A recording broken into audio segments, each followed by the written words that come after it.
Mais um Fale Mais Sobre Isso, mais um programa para discutirmos tudo que tem a ver com o ser humano e que pode ajudar o ser humano a ter uma vida melhor, em termos sociais, em termos políticos, em termos orgânicos, em termos psicológicos, saúde mental, saúde de uma maneira geral.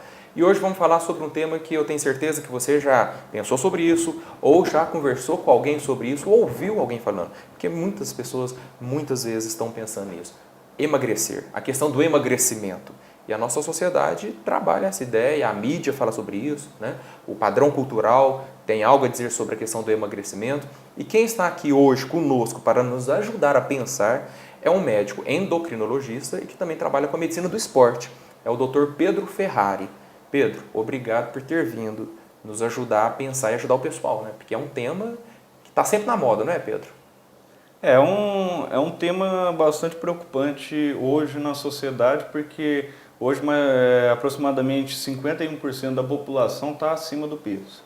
Então, Não é só estética, tem um dado aí que tem gente acima do peso mesmo.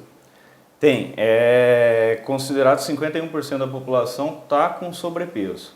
E o fato de estar com sobrepeso não é só uma questão de estética, é uma questão de saúde. Sim. O que as pessoas normalmente associam, o que normalmente as pessoas associam muito é o emagrecimento com a perda simplesmente de peso. E emagrecimento não é isso. Emagrecimento é perder gordura. Porque a gordura que leva à inflamação do nosso corpo.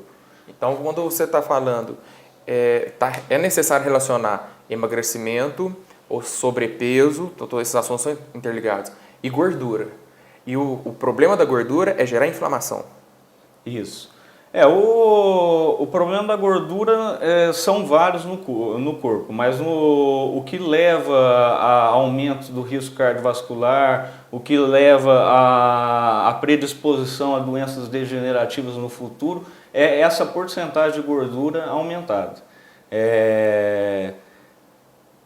É interessante até a gente, assim, quando fala em sobrepeso. Então dá uma ideia de que é o peso que é o que importa. E na verdade não é isso que importa. O que importa é a diferença entre massa muscular e massa de gordura do nosso corpo. Quando a gente está pensando em emagrecer, o que a gente tem que pensar? Em preservar a massa muscular e perder a maior quantidade de gordura possível. Para isso, existem alguns métodos para ajudar nisso. E uma perda de peso muito acentuada, normalmente vem junto com uma perda de massa magra também. O que o que não é legal. Por quê? Porque se a pessoa... A coisa mais difícil que tem para a gente é quando a gente está acompanhando um paciente, é o ganho de massa magra. Tá? Se a pessoa perde peso associado à perca de massa magra, primeiro que ela tem uma tendência a voltar a engordar tudo que ela perdeu. Segundo, que quando ela engorda mais gordura do que massa magra. E o que acontece, o efeito sanfona, cada vez mais a porcentagem de gordura da pessoa aumenta e cada vez mais ela tem dificuldade de perder peso. Olha, Pedro, por tudo isso que você está me dizendo e dizendo, né, aos telespectadores, então realmente não é uma coisa tão simples, né? Porque as pessoas, sem informação e sem, né, cuidados, às vezes pensam, não, é só parar de comer. Ou se não, é só modificar a comida, mas por tudo que você está dizendo, massa muscular, massa magra, gordura, existe uma engenharia, uma estratégia, uma lógica aí, né? Na verdade, a obesidade, o sobrepeso é uma doença multifatorial. São várias coisas que influenciam ao ganho de peso. Desde problemas emocionais, até problemas hormonais, até problemas no meio social mesmo, de ingestão de caloria e gasto de calorias. Em relação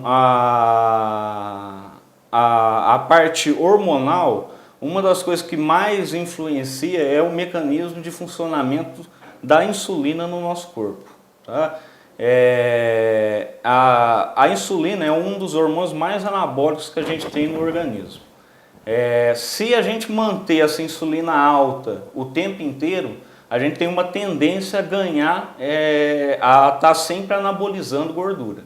Então, por isso, aí entra a especialidade específica da endocrinologia. Entendendo na verdade, assim, quando o paciente chega no nosso consultório, a gente tenta primeiro fazer um perfil hormonal completo da pessoa para saber se não tem nada desregulado.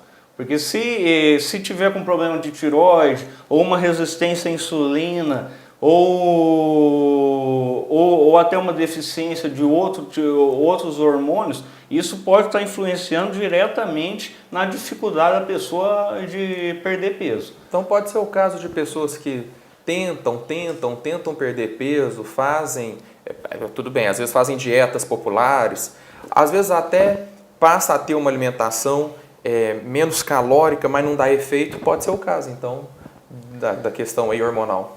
Pode sim.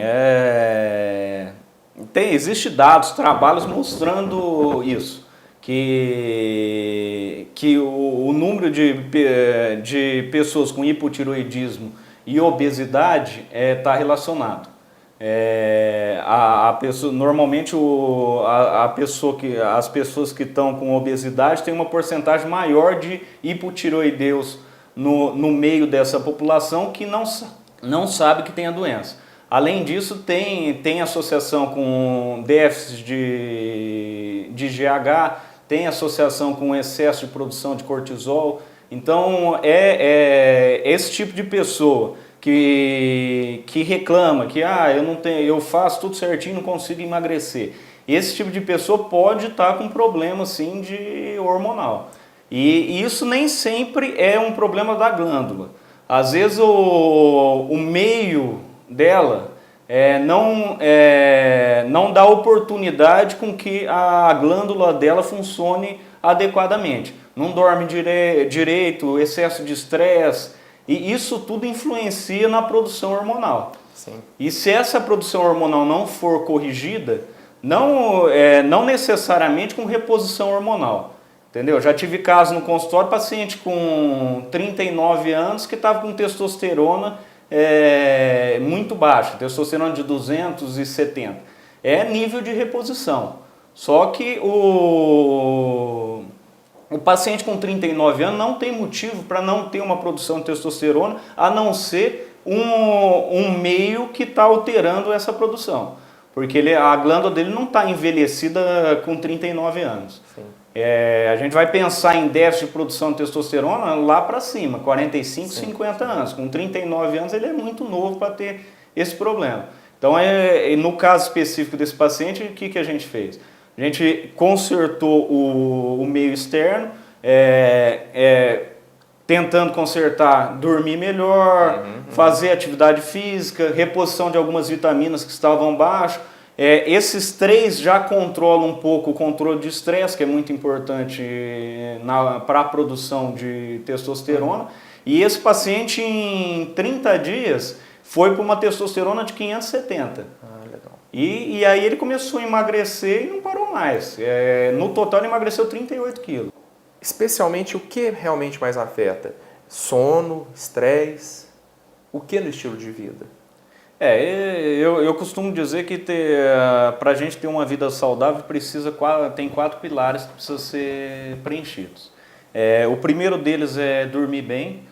A pessoa que não dorme bem, ela dificilmente vai ter uma produção hormonal adequada, porque os principais hormônios que ajudam a gente no processo de emagrecimento são produzidos durante o sono profundo. Então, não só para emagrecimento, mas em relação ao controle de estresse também, o sono profundo é muito importante para essa fisiologia hormonal. O segundo fator que é muito importante é uma alimentação adequada. Tá? Um dos grandes erros que assim, hoje todo mundo fala nisso a respeito de açúcar refinado, carboidrato branco. A origem desse problema, dessas substâncias fazerem mal para a gente, também é uma origem hormonal. Tá? O carboidrato branco, o açúcar refinado, eles dão um pico de insulina no nosso organismo. Quando você fala carboidrato branco, É pão, salgadinho, normalmente é macarrão, porque normalmente os carboidratos integrais eles têm uma coloração mais escura. Sim. Mas isso é um jeito coloquial de falar, né? Sim, mas porque às vezes quando a pessoa pode optar pelas comidas integrais, isso é mais saúde na vida delas. Isso. E é isso que eu estava querendo falar a respeito disso. O grande lucro que a gente tem colocando as coisas integrais na nossa alimentação é que o alimento integral ele libera o açúcar na corrente sanguínea de forma lenta. Então é como não há o pico de açúcar no sangue. Uhum. Se não há o pico de açúcar no sangue, não há o pico de insulina. Então, se não há o pico de insulina, a sua insulina permanece mais baixa durante o dia. Como a insulina é um hormônio extremamente anabólico, se a gente conseguir manter ela baixa, ela tem uma tendência a gente tem uma tendência a emagrecer. Se a gente der pico de insulina o dia inteiro e manter ela alta, ela vai anabolizar muita gordura e a gente tem uma tendência a engordar. Entendi. Então isso é uma coisa muito importante que a gente precisa saber em relação à alimentação, porque no dia a dia, por exemplo, assim, um cafezinho com açúcar. Se for levar em consideração a caloria que tem aquele açúcar, aquela caloria não vai te engordar. Por quê? Porque ela é irrelevante ao longo do dia. Agora, por que você vai engordar com aquele cafezinho com açúcar? Porque você vai dar um pico de insulina que vai manter tua insulina alta e vai começar a anabolizar a gordura. Então, o que as pessoas normalmente confundem é isso. Faz o cálculo da caloria e fala, não vai ter problema, um docinho aqui depois eu queimo na academia. Mas na verdade não é isso. Esse docinho aí vai elevar a tua insulina e você vai começar a anabolizar a gordura. Por isso a importância da pessoa ter uma regularidade e uma disciplina. Isso. Em relação para evitar esses picos. É importante a pessoas... eu costumo explicar para todos os meus pacientes no consultório isso, porque isso é uma coisa que realmente muda. Só voltando um pouco, porque eu não terminei de explicar a parte que eu estava explicando. Os 4 pilares Sim. da... Você falou 2, o sono né, e a alimentação o sono, saudável. a alimentação, atividade física, que é muito importante, e controle de estresse. Se a gente não conseguir controlar esses 4 fatores, dificilmente a gente vai conseguir ter uma vida saudável. Desses 4 fatores, o único que não depende diretamente da gente é o controle de estresse. Porque isso são conjuntos de fatores que vão desencadear o estresse. Porém, se a gente conseguir fazer o que depende da gente, que são os outros 3, a gente já controla um pouco o estresse. Então, o que eu tento fazer com todos os meus pacientes no consultório, e o meu atendimento é um atendimento diferenciado por causa disso. Eu faço um atendimento personalizado do paciente. Então, o que eu faço? Eu faço um protocolo para o paciente, levando em consideração todos os fatores da vida dele. Então, daí a gente tenta controlar o sono para ele conseguir dormir melhor. A gente tenta controlar a atividade física dele para ele fazer uma atividade física adequada para conseguir ter uma vida saudável. E tenta controlar a alimentação. Com esses 3 fatores, ele tem a possibilidade, ele gera para as glândulas dele a possibilidade de ter uma produção hormonal adequada. Aí, se ele não conseguir produzir hormônio adequadamente, aí provavelmente ele tem algum déficit na glândula. Daí é o que a gente vai estudar e ver se vale a pena fazer reposição hormonal ou não. Mas eu gosto sempre de explicar isso para o paciente, que o paciente normalmente sente sintomas que realmente tem a ver com algum tipo de hormônio e daí chega no consultório já querendo repor. Na verdade, assim, a reposição tem que ser o último passo. Eu acho que primeiro a gente tem que tentar fazer o organismo produzir naturalmente. Se ele não conseguir produzir naturalmente, aí para a gente ter uma vida saudável, a gente precisa desse hormônio. Então a gente tem que estudar a reposição. Eu acho legal o Pedro quando ele fala desses 4 fatores, porque realmente 3 estão totalmente sob o nosso controle. Que é como é que eu estou dormindo, e isso eu posso trabalhar no sentido de dormir melhor, me organizar para dormir melhor, né? Melhor apagar a luz do quarto, a ambiente, né? Iluminação. Controlar o ambiente. E se não tiver nenhum distúrbio hormonal, provavelmente controlando o ambiente você vai conseguir dormir bem. Então é a questão do sono, a questão da alimentação, que também, né, nós podemos... A alimentação é completamente dependente da gente. Certo. Para finalizar essa discussão muito importante, a questão do emagrecimento com saúde.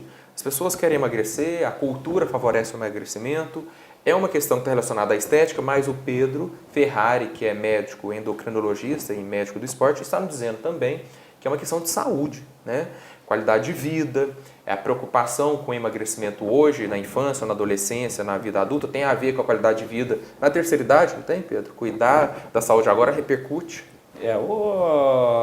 Na verdade, as doenças tidas como doenças da velhice são doenças, na verdade, de uma inflamação crônica que não foi controlada no período que poderia ter sido evitada. Essa é uma coisa que a gente trabalha bastante no consultório também, é a questão da inflamação. A gente pedimos exame de inflamação e se os exames detectam alguma inflamação, a gente tenta amenizar essa inflamação o mínimo possível, para que a pessoa consiga envelhecer sem ter doenças, né? Sem ter doenças. Além de cuidar da saúde hoje, mas é um acompanhamento também, né? Isso. De qualidade, de evolução da idade, né? Na verdade, o nosso corpo está programado para viver muito mais do que a gente tem a expectativa de vida de hoje. E por que isso? Porque o nosso organismo está sendo submetido a fatores que não são naturais. Gordura transgênica, excesso de produtos industrializados. De produtos industrializados que levam açúcar refinado. Tudo isso leva a um descontrole hormonal e esse descontrole hormonal leva a inflamação. Entendi. Mas no bloco anterior, Pedro, eu te perguntei como um atendimento personalizado envolvendo o controle da qualidade de sono do paciente, a qualidade de alimentação, a disponibilidade para exercícios físicos, né? Como é que você consegue fazer isso? Em primeiro lugar, assim, a minha forma de trabalhar é um pouco diferente, que eu trabalho com um número muito restrito de pacientes. Por quê? Porque a minha consulta normalmente dura 1h30, tem retorno de 1 hora. Eu faço acompanhamento da maioria dos meus pacientes no WhatsApp, eles me passam como é que está sendo o dia deles, se perdeu ou se ganhou quilo. Então eu acabo fazendo um acompanhamento personalizado do paciente no dia a dia dele mesmo. Agora, Pedro, para o telespectador, fala para mim, onde que normalmente você vê as pessoas errando mais em relação ao desejo de emagrecer? Qual que é o erro mais comum? Aí cada motivo gera um erro geram erros que são mais comuns. Na alimentação, um erro que é muito comum é a pessoa associar muito a fruta ao emagrecimento. A maioria das frutas tem índice glicêmico alto. Tá? Não estou falando mal da fruta, não. A fruta tem um monte de coisas que são importantes para a gente tem que consumir fruta. Tá? Ela tem fibra, tem sais minerais, tem vitaminas, Agora, dependendo do horário que você come a fruta, aquilo não vai te ajudar a emagrecer, pelo contrário. Tá? Principalmente nos lanches da manhã e nos lanches da tarde, não é um horário bom para se comer fruta. O melhor horário para se comer fruta, pensando numa pessoa que quer emagrecer, é no pós-exercício e pré-exercício. Tá? Por quê? Porque a fruta, além de ter um índice glicêmico alto, a maioria das frutas tem índice glicêmico alto, a fruta tem a frutose, que se transforma em gordura mais rapidamente que a glicose. São dois tipos de açúcar. Tá? A glicose é o açúcar mais comum no nosso meio e a frutose é o açúcar mais comum na fruta. Tá? E por que perto da atividade física é um bom horário para se comer fruta? Primeiro que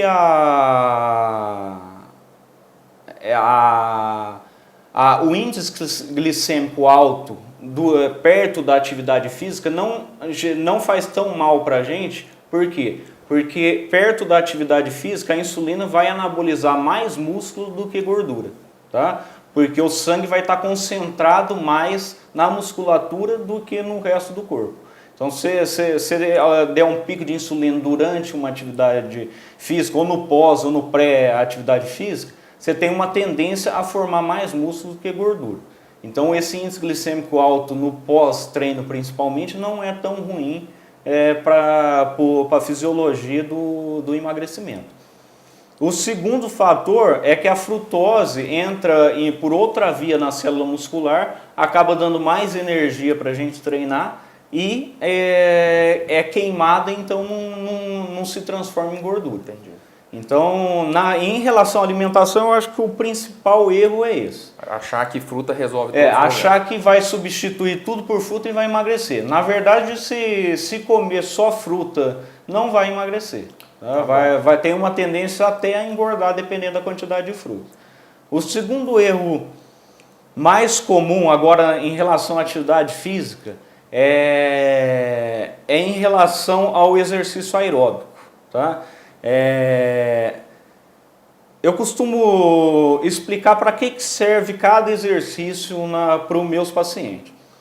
O exercício da musculação serve para ganho de massa muscular. Tá? Não existe nenhum outro tipo de exercício que vai te dar mais massa muscular do que a musculação. Certo.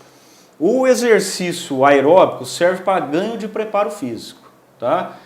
A musculação te dá muito pouco preparo físico. O que te dá preparo físico é o exercício aeróbico. E por que isso é importante? O preparo físico te dá a capacidade de queimar gordura mais rapidamente. Além de proteção cardiovascular e uma infinidade de coisas que o preparo físico gera de bom para o corpo. Sim. Mas em relação ao emagrecimento, a atividade aeróbica gera a capacidade de queimar gordura mais rapidamente, porque gera preparo físico. O problema é o seguinte: a pessoa, para ganhar preparo físico, ela não ganha em pouco tempo. Ela leva 2, 3 meses para ganhar um preparo físico. Então, se pôr uma pessoa que está com sobrepeso, sem preparo físico, numa academia, e pôr ela para ficar fazendo esteira, correndo, associada à dieta restritiva, vai acontecer duas coisas. Uma, que ela vai perder muito músculo, porque como ela não tem a capacidade de queimar gordura rapidamente, ela precisa de energia, ela vai acabar queimando músculo.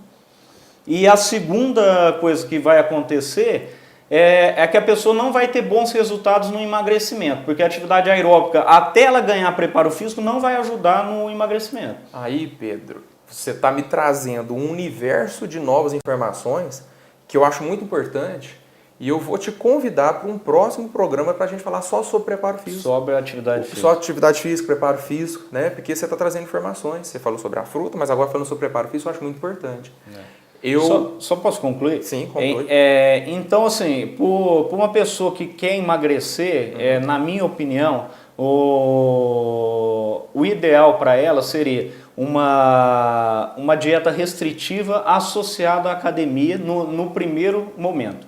No segundo momento, fazer o exercício aeróbico a ganho de preparo físico. Legal. Porque uma pessoa que já tem preparo físico, ela emagrece muito durante a atividade aeróbica. Agora, a pessoa que não tem preparo físico, até ela ganhar preparo físico, ela não vai, a atividade aeróbica não vai ajudar ela. Ótimo.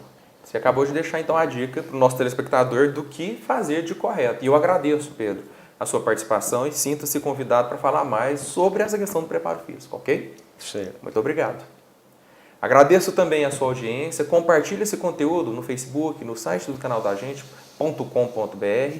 Agradeço também ao Center Dr. Manuel Crozara, onde você pode encontrar o Pedro, que atende aqui, né, endocrinologista, medicina do esporte. Também temos psiquiatra, psicólogos, geriatras. Vem cá, aqui você vai ser muito bem tratado. Obrigado.